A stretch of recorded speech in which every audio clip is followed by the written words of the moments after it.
Bonjour, aujourd'hui j'ai décidé de vous parler d'un petit jouet que je viens de recevoir. Voici le plus petit drone au monde équipé d'une caméra. C'est le CX-10C. Le CX-10A, lui, avait contrairement au CX-10 normal, un mode no-nose, c'est-à-dire pas de nez, très pratique pour les débutants. Le CX-10C ne bénéficie pas de ce mode. On va ouvrir la boîte. Voici le CX-10C, le plus petit drone avec caméra. On va détacher le micro-drone.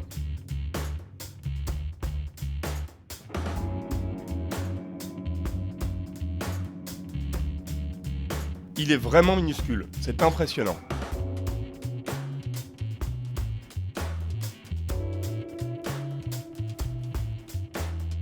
Dans le reste de la boîte, on retrouve un manuel utilisateur, une télécommande, un câble USB pour le rechargement et 4 pales supplémentaires qui vous serviront en cas de casse. Pour info, les pales sont les mêmes que pour le CX-10 et CX-10A. Le drone est fourni sans pile de télécommande, il faudra ajouter 2 piles LR03.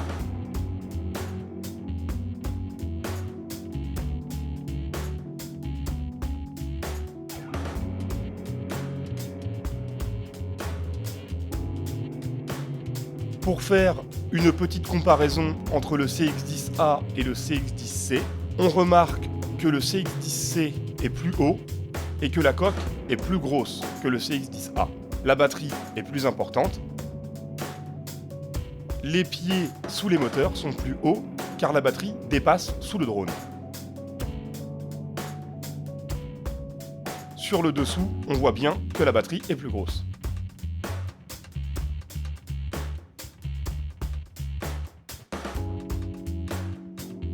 En ce qui concerne le poids, le CX-10C pèse 15,1 g et le CX-10A, lui, pèse 12,6 g.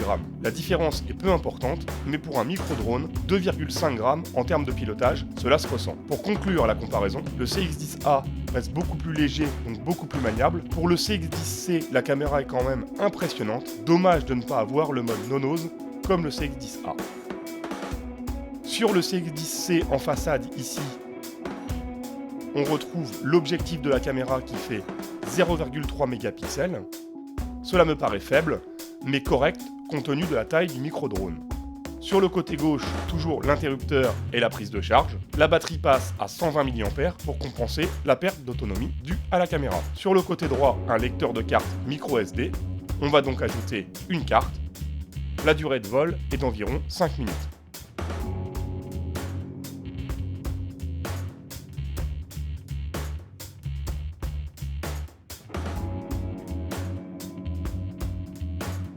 Dans le manuel utilisateur, sur la deuxième page, on retrouve les commandes pour les modes 2, gaz à gauche, et mode 1, gaz à droite.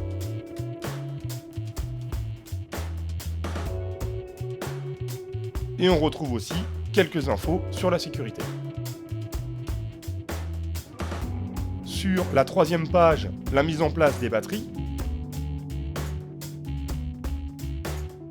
le rechargement et les commandes de gaz et de direction ici. Ensuite, on retrouve les réglages de sensibilité. En cliquant sur le bouton de gaz, on retrouve 3 modes. Un clic, mode junior, avec une sensibilité de 30%. 2 clics, mode intermédiaire, avec une sensibilité de 50%. Et 3 clics, mode senior, avec une sensibilité de 70%. L'emplacement des gaz dépend du mode 1 ou du mode 2. En cliquant sur le bouton de direction, cela nous permet de faire des flips gauche, droite, avant ou arrière. Ensuite, on a le réglage du trim et sur la page de droite, la calibration de l'accélération.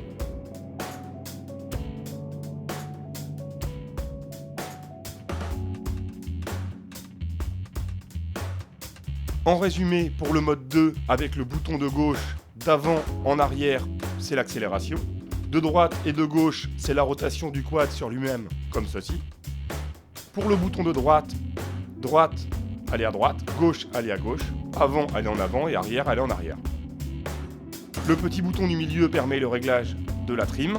Ici on retrouve le bouton Power et le dernier bouton permet de prendre des photos ou des vidéos. On peut saluer la prouesse de miniaturisation, mais au détriment des performances en vol. Le résultat est un gadget sympa. La prochaine étape à franchir pour les quadricoptères de la taille du CX-10, c'est un retour FPV. Voici une démonstration de la vidéo en vol.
J'espère que cette démo vous a plu.